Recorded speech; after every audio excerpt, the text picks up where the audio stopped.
It seems pretty straightforward. It doesn't do a lot of stuff, but it does have a very distinct problem with it, and something that you will run into throughout all programming. And that is, it's not very easy to change.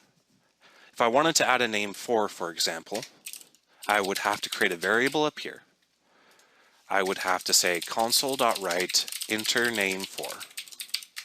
Name for equals console.readline, then go all the way down here and say console write line name for.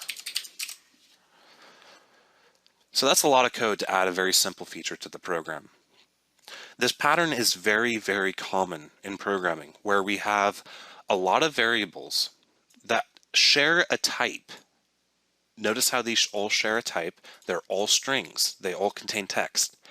But it's so common in programming that we have variables that share a type, and then we write code that's just repeats itself over and over and over again, with the only difference being what variable you're stuffing the value in.